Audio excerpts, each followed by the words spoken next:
amounts of money on coal infrastructure. It's not that huge. Is it possible to survive without coal royalties? Just ask almost any other state in the country. Well, not any other, but states like South Australia. Other countries that don't have this industry, certainly it's possible. I really think that the perceptions of how much our country is supported by the coal industry are vastly out of proportion, and you can get the definite numbers on those things from the Australian Institute's report, Mining Industry. Yeah, no, exactly. I completely agree. I mean, there's existing arguments there. If I had to make a case, I think we've done bits of it in the report. So I think the detail, full, very, very minute detail would be a great addition to that debate. So we've only got time for one more question, and then we'll have to wrap it up. Maybe, Emma, do you want to sort of take all three at once, and we can sort of give some open lines? Yeah, just take three very quick questions, maybe. Okay, I'll be as quick as I can. So I just wanted to ask you about the moratorium on coal exports, and if that might be problematic in terms of sort of Australia's responsibilities and international responsibilities. Like, say if we're exporting into a third world country, isn't it up to them to decide what they do with their coal? Cool, no, I get the question. Okay. And mine was just about Queensland's contribution as part of the national interest and how much we're exporting coal compared to the rest. So yeah, how important is Queensland in that? Yeah, I'll be very brief. I'm slightly worried that, again, we're in a meeting where basically you're giving a report to the converted. Yeah. I'm more worried about how you're going to get this message out to the general public. I mean, we're in a situation here where the general population of Australia is thinking of even getting rid of the government as it had the audacity to introduce a carbon tax. And daily you hear people running off to the mines to get jobs simply for the money. I mean, I think the huge problem here is that you've still got to convince the general public that this is in their best interest. Okay, thanks. Now, sorry, first question, I have just forgotten what the first question was. Just remind me. Oh, international responsibility, yes, good. Grab a copy of the report and read box 6.2, I think it is. But generally, Chapter 6, we put the international equity and ethical arguments right up front. We recognise that that's actually a very important one. In terms of supporting developing countries and fossil fuel exports. So, first of all, the world's energy poor. There's about 1.3 billion people in the world who don't have access to electricity. About 85% of those people aren't near a grid. They're actually remote. So the solution for them is not more cheap coal and gas that requires a grid from Australia, coal and gas from Australia that requires a grid. The solution for them is remote energy solutions, distributed energy, and solar power being the best one. So we can actually help most of the world's energy poor through renewable energy. Second point is that, of course, even those who are connected to a grid doesn't take into account the localised health impacts of coal. We cite some research there on that. And the third one, of course, is that it doesn't take into account climate change, which disproportionately affects the world's poor. We need to find solutions that ensure countries can develop, developing countries can grow sustainably, and that if there's additional burdens on developed countries to ensure that we have both a safe climate transition and an equitable transition, then so be it. They're burdens that we argue we should bear. I might let Brad answer the second one about Queensland. Just to come to the third one about preaching to the converted and the general public.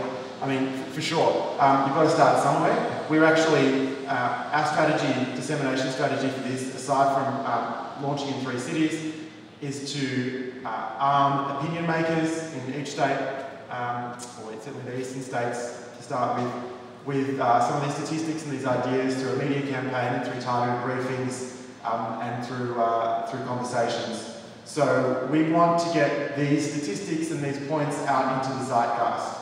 And I think that's the important first step in terms of transforming the general public, particularly when it taps into things that are already happening in the two-speed economy and so forth. So we're keenly aware of that, and we're doing everything we can to spread the message far and wide.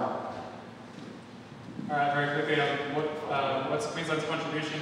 So currently, Australia exports about 300 million tonnes of coal. Queensland exports 190 of those, so it's about 2/3. So we're the biggest coal exporting state and the biggest coal exporting country in the world.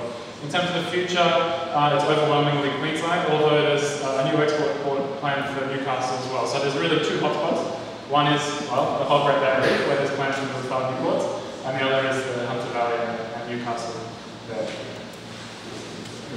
Look, just a couple of comments. I want to talk about Queensland, but let me talk about the other. Look, I have a somewhat different opinion than Fergus does, though it's, I think, an important question about developing countries and their rights to purchase what they want from whom they want it to do, which is fundamentally a question of sovereignty. Despite the fact that Australia is the world's largest exporter of coal, let's be clear about it. Why do people want to export coal? Because it's cheap. I mean, it's pretty easy to dig up and stick on a train and stick on a ship and get it out. So, you know, the point here is, will there be possible for other countries to increase production to make up for it? Probably. We're not going to actually spring a moratorium on anyone. It's not going to be a surprise. Take a little bit of discussion here. But the point here is not that a developing country couldn't replace our coal with someone else. The point here is how would such a move drive a change in international discussion and change the paradigm in which not only Australia moves from laggard to leader, but the world moves in the same way. And that's really fundamentally what it's about here. So I don't worry actually about developing countries not being able to access cheap fuel. And I agree actually, I think fundamentally that's their right. We have to convince them that that's not what they want to do, and that has to be through engagement. And similarly, how about where do we go from here, and how do we convince people who aren't in this room that what's being described here is actually possible. And I guess the first point is, as Fergus is alluding to, and with all due respect of everyone in the room, is convincing you isn't the hard part.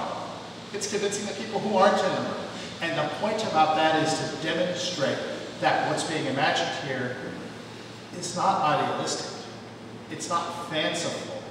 It's not, if we look at the debate between the conversations in the Labour Party of the last couple of weeks, it's not berries in the garden stuff, but rather it's something that we can both imagine and will be a practical solution to not only our environmental challenges, but our economic challenges and our social challenges as well. And that's the ask that we need to do, and that's the case that we have to make.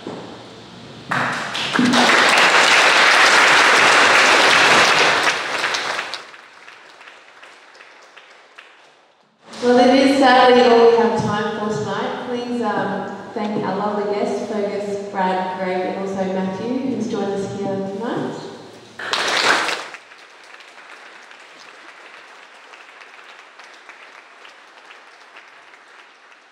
Please stick around, have a drink. We can ask some more questions if you've got some. I'm sure you do. And there are plans for sale at the back there. We've got the Laggard stationary energy plan and the water guster plan as well. So please see the volunteers. They're in their shirts. Can't miss them. Thanks for coming tonight and helping us launch